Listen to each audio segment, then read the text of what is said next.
میرے عزیز، کچھ لوگ ایسے ہیں جن سے عذاب قبر ہوگا ہی نہیں۔ میرے رسول کریم صلی اللہ تعالی علیہ وسلم نے ارشاد فرمایا کہ جو اللہ کے رستے میں شہید ہو گیا، یہ سنن نسائی میں موجود ہے، اسے عذاب قبر نہیں ہوگا، بلکہ ایک حدیث میں تو فرمایا حساب کتاب بھی نہیں ہوگا، اللہ بغیر سوال جواب کے جنت عطا فرما دے۔ کچھ لوگوں کو لوگوں کی بخشش پہ بھی مسئلہ ہی بنتا ہے کہ کوئی بخشا نہ جائے۔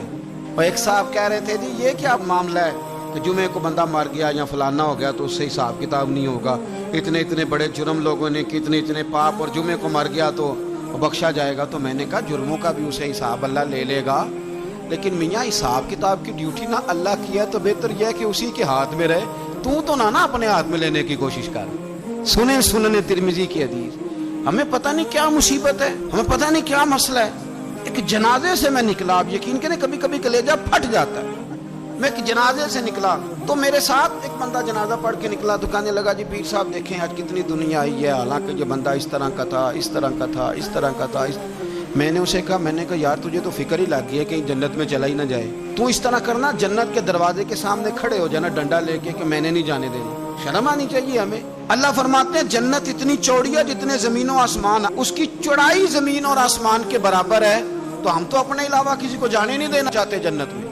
اور بس کریں، جنت خدا کا فضل ہے، اور اللہ فرماتے ہیں میرا فضل میں جسے چاہتا ہوں عطا کرتا ہوں۔ یہ سنن ترمذی کی حدیث، اور اس کے راوی حضرت عبداللہ ابن عمر رضی اللہ تعالیٰ عنہ، نبی پاک علیہ السلام نے فرمایا جو مسلمان جمعے کے دن یا جمعے کی رات کو فوت ہو، اس کو اللہ تعالیٰ قبر کی آزمائش سے محفوظ رکھتا ہے۔ جو جمعے کی رات فوت ہو جائے یا جمعے والے، یعنی جمعے رات اور جمعے کی درمیانی رات چلا جائے یا جمعے والے، تو اللہ اسے عذاب قبر سے۔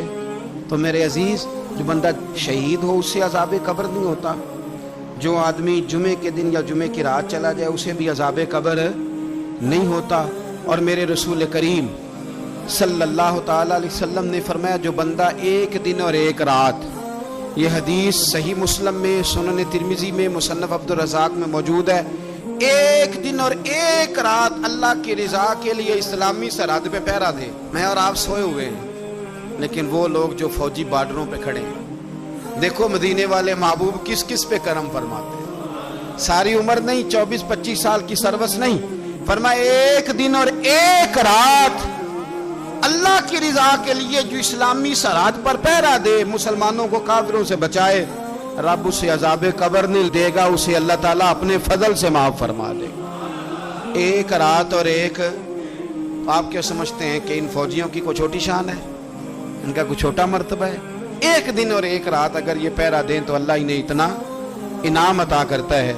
اسی طرح سن لو، یہ ذرا غور سے سننا، ابن ماجہ کی حدیث، اور اس کے علاوہ مسند ابو یعلا میں موجود حدیث کے راوی حضرت ابو ہریرہ رضی اللہ تعالی عنہ، حضور صلی اللہ تعالی علیہ وسلم نے فرمایا جو شخص بیماری سے فوت ہوا، قربان جاؤں میرے محبوب نے بیماری کا نام ہی نہیں لیا، فرمایا کوئی بھی بیماری ہو، فرمایا جو آدمی بیماری سے فوت ہوا اللہ اسے شہادت کی موت عطا فرمائے گا، اور وہ عذاب قبر سے اور قبر کے امتحان سے بھی محفوظ رہے گا۔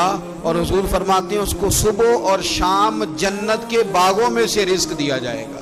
جو کسی بھی بیماری سے مرا، یہ لوگ بیماری سے مر رہے ہیں تو لوگوں نے اچھوت سمجھ رہے ہیں، اچھوت، یہ اچھوت نہیں ہے، اس لیے کہ لوارث نہیں، یہ خدا رسول کے ماننے والے ہیں، تم انہیں اچھوت کہہ رہے ہو، اور مدینے والے رسول انہیں شہید فرما رہے ہیں۔ حضور نے فرمایا جو بیماری سے مرے شہید ہے، وہ قبر کے عذاب سے محفوظ رہے گا اور جنت کے باغوں میں سے اللہ رزق دے گا۔ لوگ کہتے ہیں دیکھو جی بڑا تانگ ہو کے دنیا سے گیا ہے، تو اس بندے کو بھی عذاب قبر نہیں ہوتا۔ اسی طرح جو بندہ سورہ ملک پڑھتا ہے، سنن ترمذی میں حضرت ابن عباس سے روایت ہے کہ حضور صلی اللہ علیہ وسلم کے ایک صحابی نے ایک جگہ خیمہ لگایا تو وہاں سورہ ملک پڑھنے کی آواز آتی، کوئی بندہ پڑھنے والا نظر نہیں آتا تھا۔ جب حضور کی بارگاہ میں عرض کیا تو فرمایا وہاں قبر تھی اور قبر کے اندر بیٹھ کے میرا صحابی سورہ ملک کی تلاوت کر رہا تھا۔